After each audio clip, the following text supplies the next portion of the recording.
Good morning, 6th standard. So we were doing civics portion, chapter 6, rural administration. So I think we have almost covered all the topics. Only one topic is left, that is district collector. So I just want to revise the things which we have already covered. So chapter 6 from civics, rural administration. Only one kid had sent me the photos of chapter number 5. If you will not complete the chapters on time, then and at the end of the time you will be asking ma'am question answers de do. So I'll be not giving you at that time. So please be regular to your studies.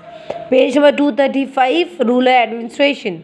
We have done it. District administration means how we govern the system at district level. एक ज़िले में किस तरीके से काम होता है, that we have studied in district administration. So उसमें उसकी फर्स्ट है पुलिस, जो लॉ एंड ऑर्डर मेंटेन करने का काम करती है. So flow chart also is there on page number 236 which I have showed you and I have given you homework कि आपको ये लर्न करना है. ओके, सो पुलिस के क्या क्या फंक्शंस होते हैं. पहला हमने फंक्शन पढ़ा था कि क्राइम हटाना और पीपल की सेफ्टी रखना. पॉइंट नंबर 2 हमने पढ़ा था कोई भी कंप्लेंट आए तो उसको लिखना और उसके बाद उसकी इन्वेस्टिगेशन करना. तीसरा पढ़ा था अगर किसी इंसान को डर है या कोई से डरा सॉरी बेटा, कोई डरा रहा है तो उसकी प्रोटेक्शन करना भी पुलिस का ही काम होता है. Point number 4 was that society में या in an area where the police station is there, वहाँ पे पीस मेंटेन करना, वहाँ पे लॉ एंड ऑर्डर मेंटेन करना. ओके, फेस्टिवल्स पे या कभी भी कुछ तो वहाँ पे कोई भी दंगे फसाद ना हो, ये सारे काम भी पुलिस के ही हैं. So the police station, every district is having a police station. So every area is also having a police station.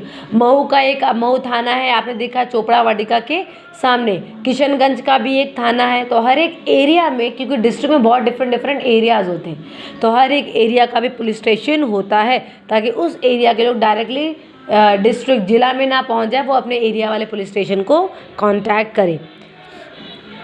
सो अगर सबसे पहले वो कहाँ पे डालते हैं, लॉकअप में डालते हैं. ठीक है, अगर उसका क्राइम वो हो गया है, पता चल गया क्योंकि ही इज़ द कल्प्रिट, तो उसको जेल में डाला जाता है.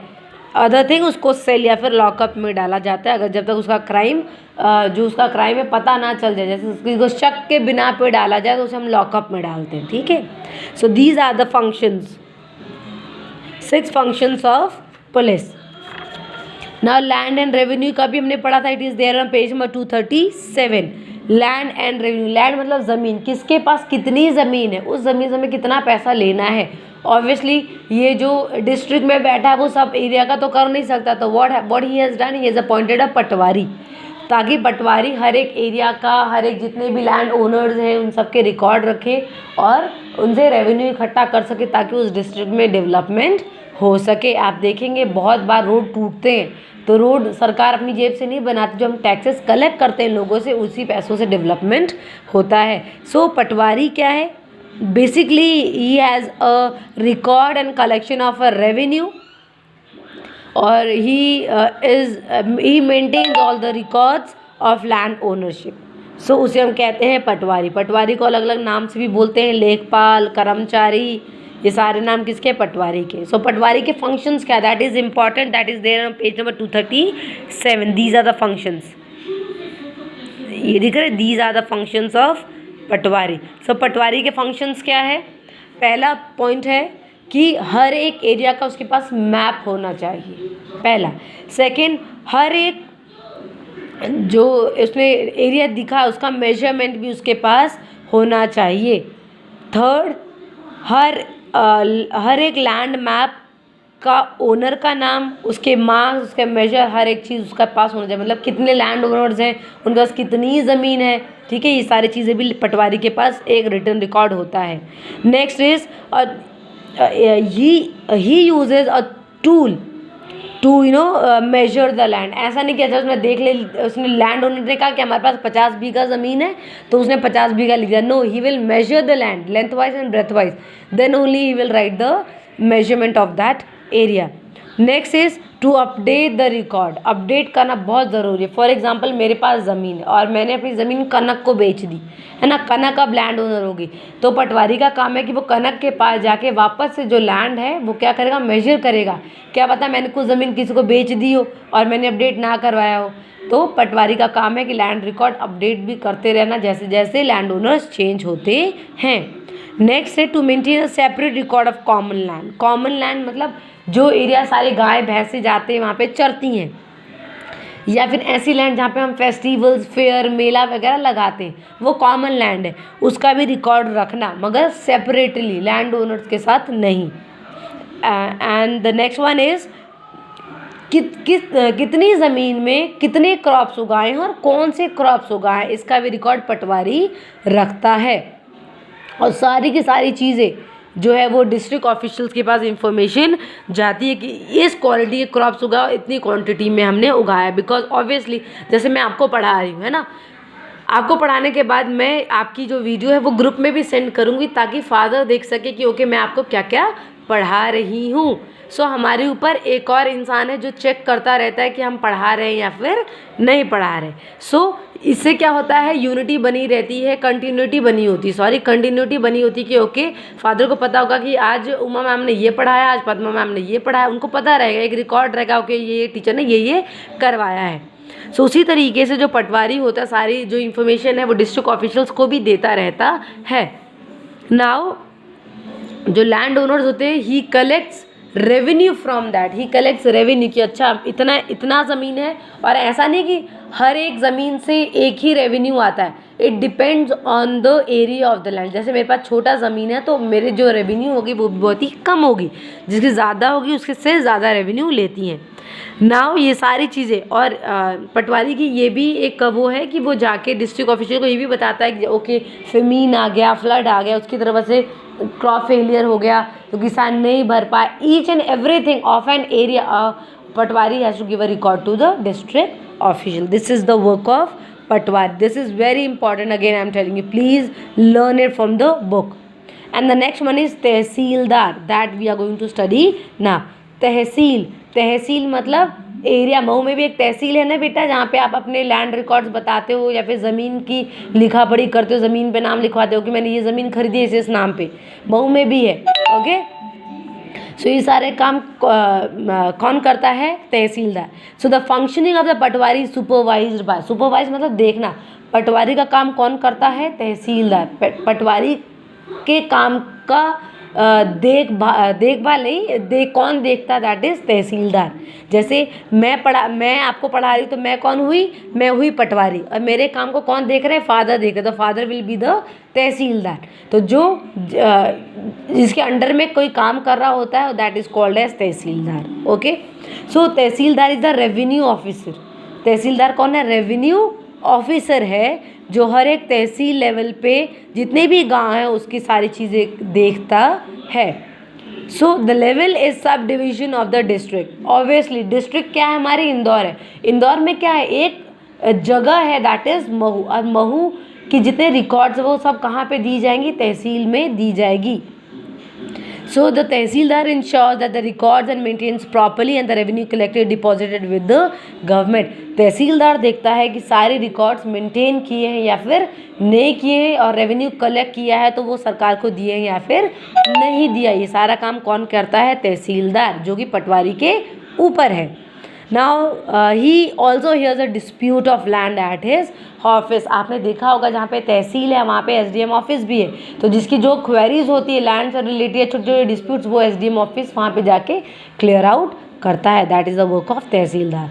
Now the district collector, district मतलब जिला, कलेक्टर मतलब ऑब्वियसली बड़े रैंक पे। So this is the highest level of land and revenue for the rural areas in the district headquarters. ये हाईएस्ट लेवल है जहाँ पे लैंड और रेवेन्यू का काम होता है। So district collector is also called as district magistrate, DM. District collector को और दूसरे वर्ड्स में हम क्या बोलते हैं? डिस्ट्रिक्ट मजिस्ट्रेट कहते हैं, जो रिस्पॉन्सिबल होता है सारा रेवेन्यू जो हमें कहाँ से मिलता है? लैंड से। और कितनी लैंड कितनी एरियाज में सब कौन देखता है? डिस्ट्रिक्ट कलेक्टर देखता है। So flow chart is there in triangular form. I just want to explain you. पहले क्या आता है? गांव। गांव में कितनी लैंड है उसको कौन दे, उसके ऊपर गांव के ऊपर क्या आती है? तहसील। तहसील के ऊपर क्या आती है? डिस्ट्रिक्ट्स। गांव में जितनी ज़मीन है उसको कौन देख रेख करता है? ये। और ये किसको रिपोर्ट देते हैं? इसको देते हैं। तो आप इस तरीके से भी ये फ्लो चार्ट समझ सकते हैं। सो डिस्ट्रिक्ट कलेक्टर के रिस्पॉन्सिबिलिटीज़ क्या क्या है? डिस्ट्रिक्ट कलेक्टर क्या क्या काम करता है? पहला, to ensure the correct functioning of all the tehsildar and patwari. District collector का काम है कि वो चेक करता रहे कि तहसीलदार अपना काम कर रहा है कि नहीं, और पटवारी अपना काम सही से कर रहा है या फिर नहीं। सेकंड, उसका ये भी काम है कि वो लैंड से जितनी भी डिस्प्यूट्स हो उसको सॉर्ट आउट करे। जैसे किसी को जो भी दिक्कत हो उसको सॉर्ट आउट करने का काम भी डिस्ट्रिक्ट कलेक्टर का ही है। Third, it ensures the revenue is collected in time and deposit with the government. District collector का ये भी काम है कि वो ये चेक करे कि जो रेवेन्यू कलेक्ट हुआ है वो टाइम पे कलेक्ट हो और वो सरकार को पहुंच जाए। Next, to assess and give recommendation to the government on matters of compensation the case of crop failure. Now district collector का ये भी रिस्पॉन्सिबिलिटी है कि अगर उसके एरिया में अगर किसी की फसल ख़राब हो गई है या फ्लड आ गया या ड्रॉट आ गया, फसल पूरी नहीं हुई है, तो वो जाके गवर्नमेंट को बताए कि ओके ना, उनको थोड़ा सा कॉम्पनसेशन मिलना चाहिए। आपने न्यूज़ में बहुत सुना होगा कि सरकार कभी कभार ऐसी सिचुएशन आती है तो वो क्या जो फार्मर्स होते हैं उनको कॉम्पनसेशन भी देते हैं ताकि वो उन चीज़ों से उभर सके। Okay, and the last point is rescue relief case में they provide a rescue relief in case of calamity ना डिस्ट्रिक्ट। अगर किसी डिस्ट्रिक्ट में कोई क्लैमिटी आई है तो वहाँ पे हेल्प और लोगों को रेस्क्यू करने का काम भी डिस्ट्रिक्ट कलेक्टर का ही है। Now the second last heading that is there on page number 238, maintenance of civic amenities. Okay, now civic amenities का ध्यान रखना। The district administration headed by district magistrate has another function to ensure the civic amenity is provided to the people.